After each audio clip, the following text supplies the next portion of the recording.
Hey guys, thanks for watching. Thanks for listening. This is your host Thomas Sire from On the Hot Podcast. Today, this is going to be episode 60 for you guys. This is going to be a solo episode for you guys. Just your host this week only. It's going to be coming on all four of our platform accounts: our Instagram account, our Facebook account, our YouTube account, and our Apple Podcast account. So let's dive into it. This is going to be an all NFL episode for you guys, coming in for episode number 60. So I will be talking about the quarterbacks from the 2021 NFL draft class. So which quarterback from the 2021 draft class will have the best sophomore season?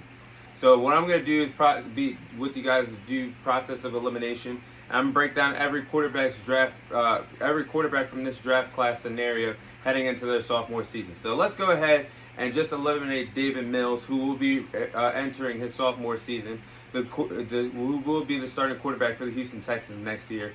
They are still a growing team, still very deep into the rebuilding stages. So they're not going to be doing any contending this year in the AFC. David Mills might not even be the quarterback for sake of the future. He is now their quarterback one right now, heading into their sophomore season. So let's go ahead and eliminate David Mills.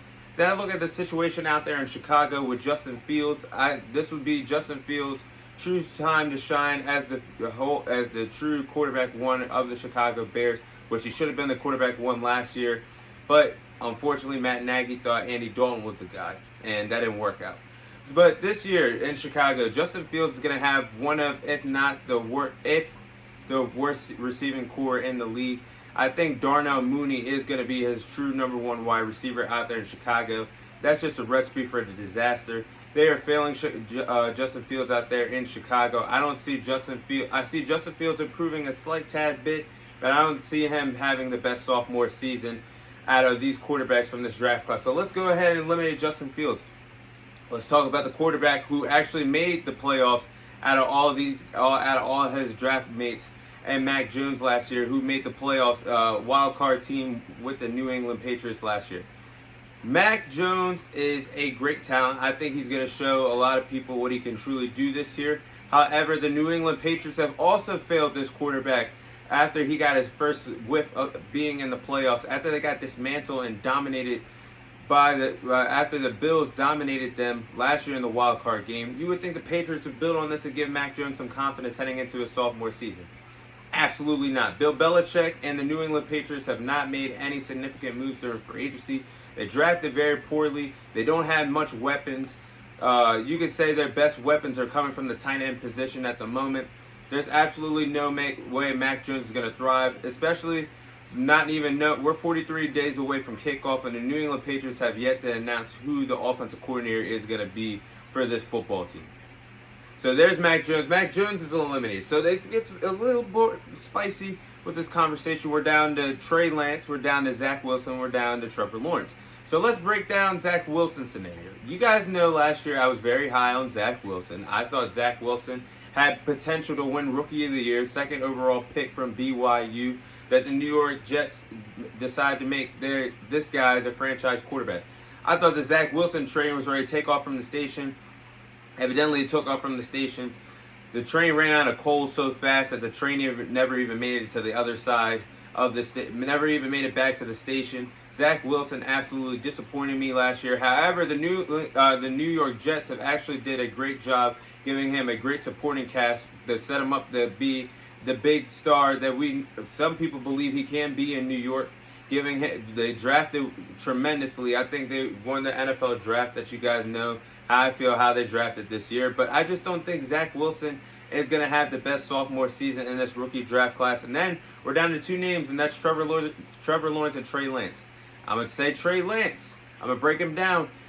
I am a huge Trey Lance fan. However, I have a lot of question marks of Trey Lance's sophomore season when he will be the QB1 for the San Francisco 49ers. He will not have Jimmy Garoppolo breathing down his neck, I should say. He will not have any. This is his team.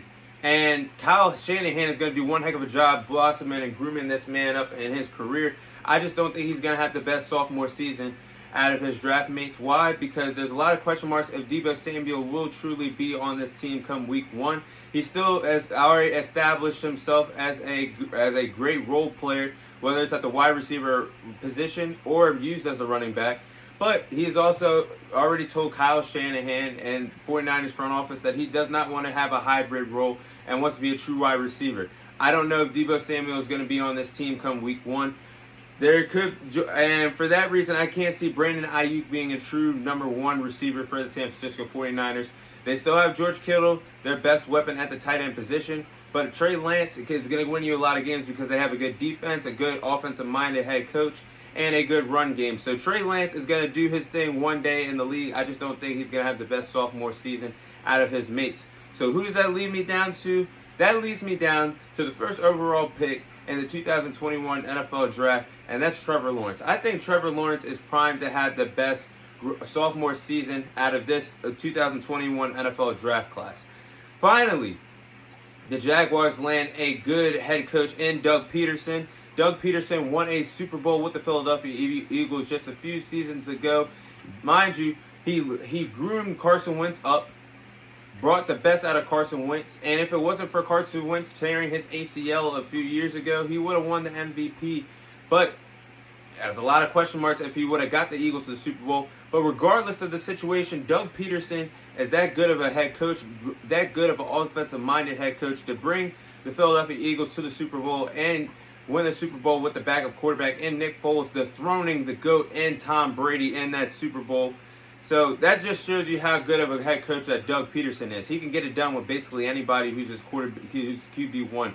I think Trevor Lawerence is going to be better than Carson Wentz and Nick Foles. So you get a generational talent that Doug Pederson gets to play with and Trevor Lawerence, and they get to build I'm not going to say a dynasty, but build a legitimate franchise in Jacksonville. I like the sound of this.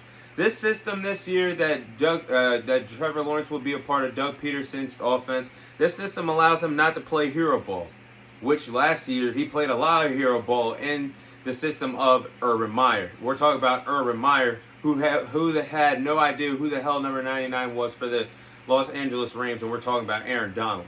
This Urban Meyer, he was playing in his system. I think he played a lot of hero ball last year. His stats weren't really spectacular in his rookie season. 12 touchdowns, 17 interceptions thrown. It's nothing to be upset about because once upon a time, Peyton Manning in his rookie season threw over 20 interceptions. I think Trevor Lawerence will be just fine. I think in this system, just like we've seen Carson Wentz and Nick Foles do in Philadelphia, I think this offense is going to have a lot of play-action plays. And I think they're going to run a lot of RPO plays in this system as well. So I think Trevor Lawerence is going to thrive in Doug Pederson's offense. And the Jaguars put Trevor Lawerence, are starting to build around Trevor Lawerence. This offseason, the Jacksonville Jaguars spent a combined total of $192 million guaranteed money this free agency.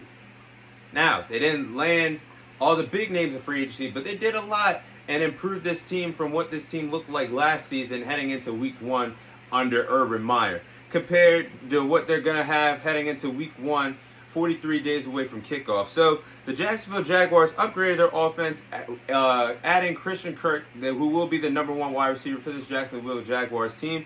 They also added former tight end for the New York Giants and Evan Ingram, Zay Jones. They get the 1-2 punch combo of James Robinson and Travis Etienne at the running back position. I think that's going to be a good recipe under Doug Pederson's offense.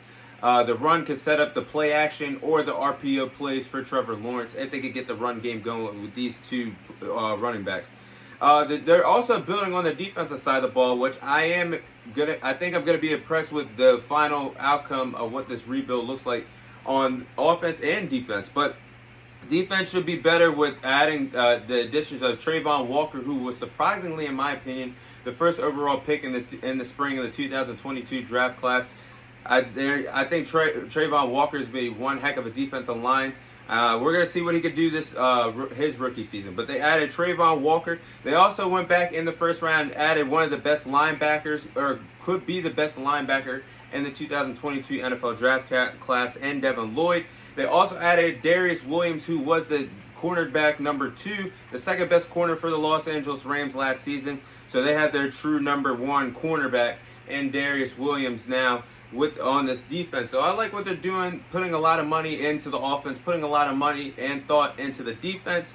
We're going to see what they could do. I think this team has a potential to win at least 6 to 8 games heading into the season. It doesn't sound spectacular, but this is a Jacksonville Jaguars team who's currently in their rebuilding stages still.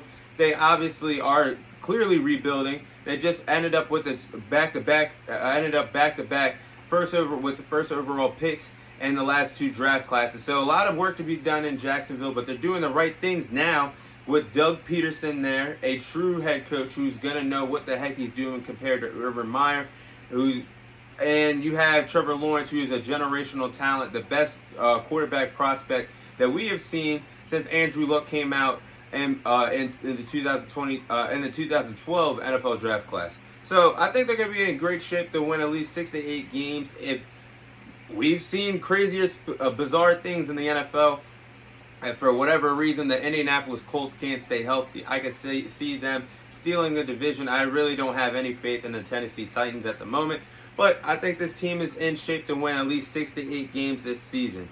So we'll look out for that. But my pick for having the best sophomore season out of the 2021 NFL draft class is the first overall pick, Trevor Lawerence.